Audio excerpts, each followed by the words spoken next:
Hello guys, आज हम करेंगे 11th क्लास का बहुत ही इम्पोर्टेंट टॉपिक डायमेंशंस। यूनिट बहुत ही इजी है, वो आप खुद कर सकते हैं। उसको करने से पहले सबसे पहले हम सेम टर्म्स लेंगे। मास, जिसको हम m से डिनोट करेंगे, लेंथ, जिसको हम l से डिनोट करेंगे, एंड टाइम, जिसको हम t से डिनोट करेंगे। जो यूनिट होती थी, यूनिट में हम मास को किलोग्राम में मेजर करते थे, लेंथ को मीटर के अंदर एंड टाइम को सेकंड के अंदर। लेकिन डायमेंशंस के अंदर सिर्फ हम कैपिटल मास को कैपिटल M, लेंथ को कैपिटल L एंड टाइम को कैपिटल T लेंगे। ठीक है, सबसे पहले हम डायमेंशंस देखते हैं वेलोसिटी के। वेलोसिटी क्या होती है? Displacement by time.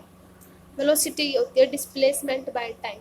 अब डिस्प्लेसमेंट को हम L से मेजर करेंगे, L और टाइम को T से, तो ये आ जाएगा LT-1।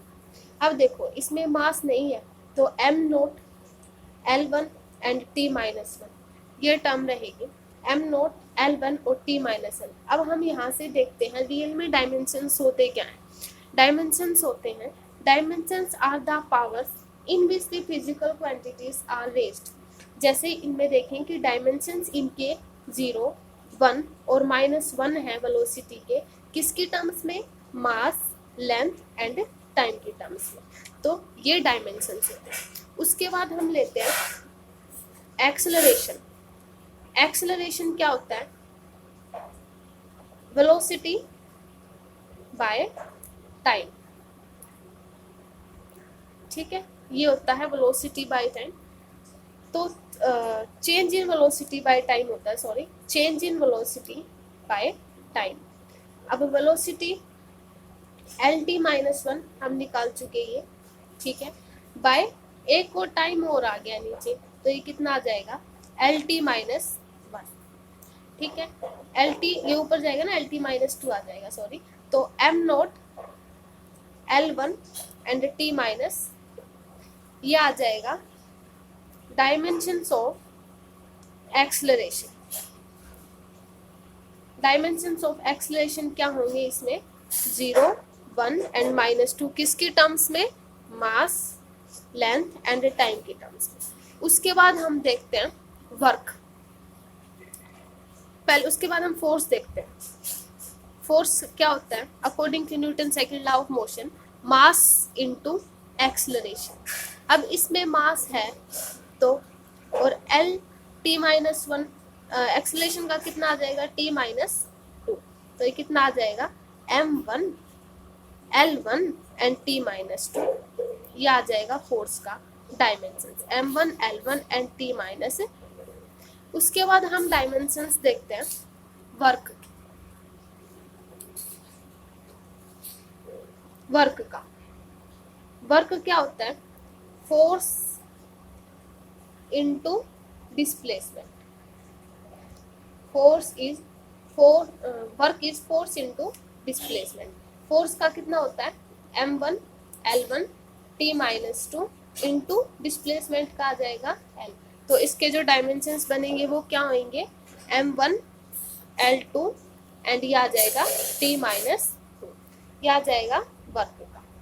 ठीक है, अब वर्क और एनर्जी एक टाइप से एक ही होते हैं, तो एनर्जी का भी डायमेंशंस क्या रहेंगे?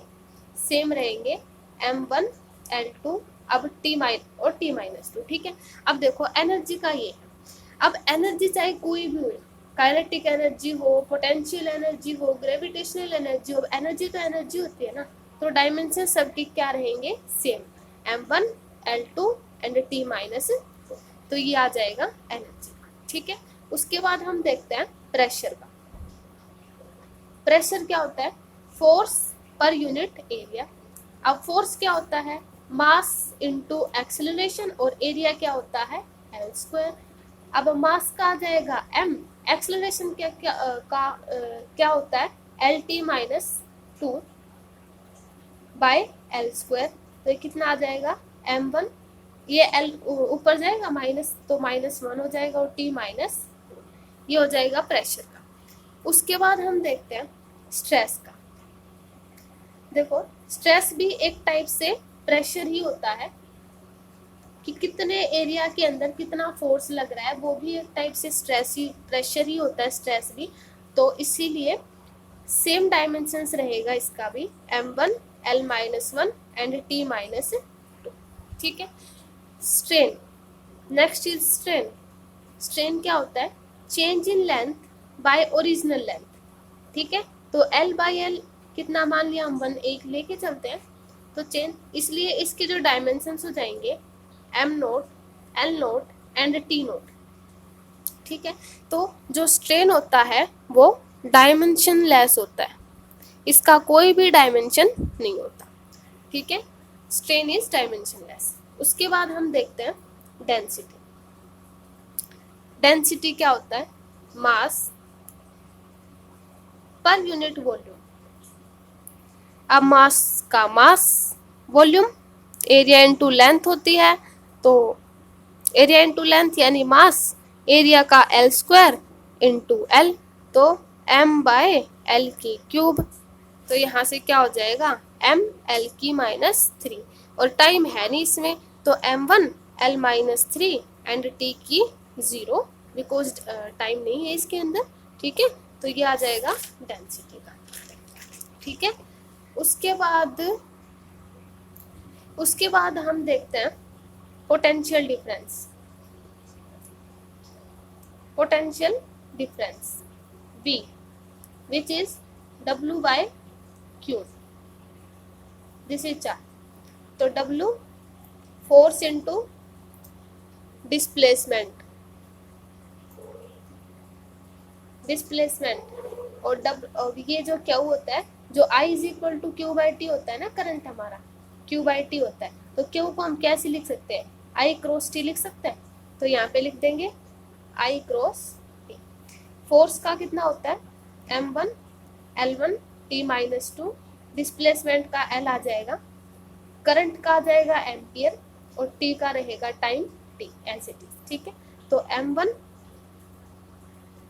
l2 t, ये t ऊपर चला जाएगा ना, t की -3 एंड a की -1। This is the dimensions of potential difference. ठीक है, उसके बाद हम देखते हैं स्ट्रेन हो गया, स्ट्रेस हो गया, पोटेंशियल डिफरेंस हो गया। अब देखो नेक्स्ट देखते हैं एंगल का। एंगल थीटा, एंगल होता है थीटा, ये हो गया थीटा। अब देखो इसके पास ना तो मास होता है, ना लेंथ होता है, ना टाइम होता है।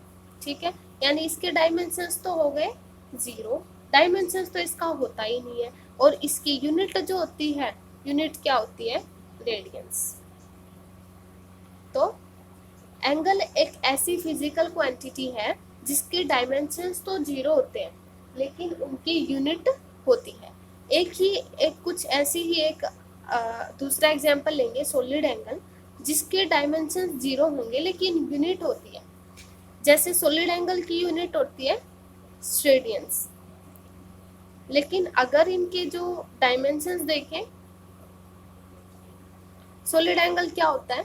मान लिया हमारे जो घरों में फैन यूज होते हैं ना, जिनके मान लिया 4 वो होते हैं, 4 या 3, जिनकी भी 4 वो फैन की वो होती है ना, पंखुड़ियाँ 4 होती है, 3 होती है, तो उनके बीच का जो एंगल होता है, ठीक है, उनके बीच का जो एंगल होता है ना, इस टाइप के एंगल को हम सॉलिड एंगल बोलते हैं।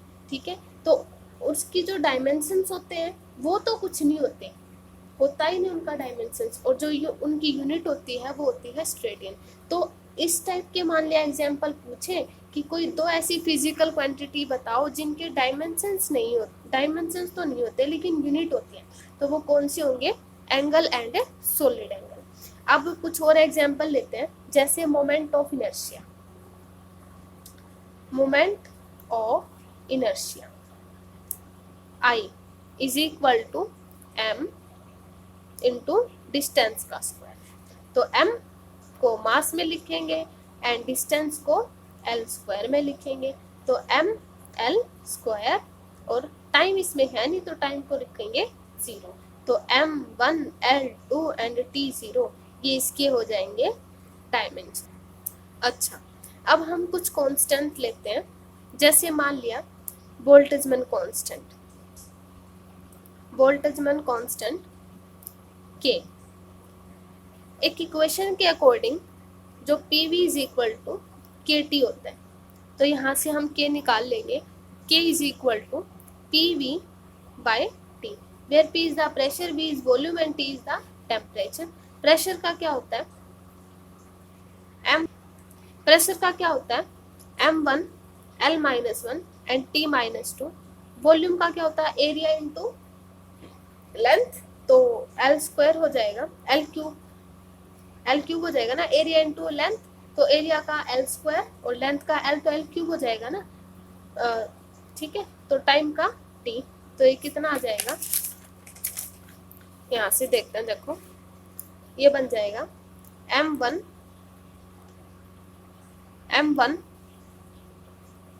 L2 एंड T की -3, ठीक है। तो ये आ जाएगा बोल्ट्जमैन कांस्टेंट। उसके बाद एक और कांस्टेंट लेते हैं, प्लैंक्स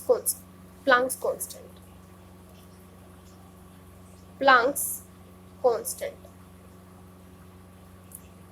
H। प्लैंक्स की इक्वेशन क्या होती है, E is equal to H nu, when nu is the frequency, तो H निकालेंगे यहाँ से, E बाय न्यू हो जाएगा। अब एनर्जी की क्या होती है M1 L2 एंड T-2, और जो फ्रीक्वेंसी होती है वो 1/T, टाइम का इनवर्स होती है ना फ्रीक्वेंसी, कितने नंबर ऑफ वाइब्रेशंस होते हैं एक सेकंड के अंदर, वो होती है फ्रीक्वेंसी। तो ये कितना आ जाएगा M1 L2 एंड ये आ जाएगा T-1, ये आ जाएगा प्लैंक्स कांस्टेंट। उसके बाद एक और आता है जो कि बहुत ही पूछा जाता है, ग्रेविटेशनल कांस्टेंट,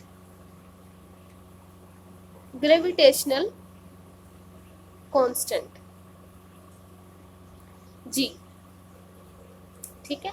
एक इक्वेशन होती थी जो F इज इक्वल टू, जो फोर्स होता था वो किसके डायरेक्टली प्रोपोर्शनल होता था, मास M1 मास M2, और इनवर्सली प्रोपोर्शनल होता था डिस्टेंस बिटवीन देम, R²। अब F इज इक्वल टू, इस प्रोपोर्शनैलिटी को हटाने के लिए हम G लिखते थे ना, M1 M2 बाई R²। अब देखो this is the gravitational constant, अब हमें इसी का डायमेंशन चाहिए, ठीक है। तो ये क्या आ जाएगा, G को हम लेंगे बाहर, F R² और M1 M2, ठीक है। अब देखो फोर्स का F मतलब लिखेंगे, और R का L², क्योंकि एक टाइप से वो लेंथ ही होती है, रेडियस, और M1 M2 यानी M², एक टाइप से सेम ही मास होंगे। फोर्स का होता है M1 L1 T-2 into L² bye M²। अब ये चला जाएगा ऊपर, तो M की -1, L की 3 एंड T की -2। This is the dimensions of gravitational constant, ठीक है। ये आ गया ग्रेविटेशनल कांस्टेंट के डायमेंशंस। अब हम अगला देखते हैं, मान लिया एंगुलर वेलोसिटी लेते हैं, angular velocity omega, which is, इसका एक फॉर्मूला क्या होता है V/R, ठीक है। तो इसका वेलोसिटी बाय रेडियस, तो वेलोसिटी का क्या होता है LT-1, और रेडियस एक टाइप से लेंथ ही होती है, तो ये आ जाएगा L से L कैंसिल, T-1, ठीक है। जो फ्रीक्वेंसी का होगा इसका मतलब वही टाइम का होता है, ठीक है, T-1। तो आगे वाले जो फिजिकल क्वांटिटी के डायमेंशंस हम नेक्स्ट लेक्चर में करेंगे, ठीक है। आज के लिए इतना ही काफ़ी है, नेक्स्ट लेक्चर में करेंगे। Okay, thank you.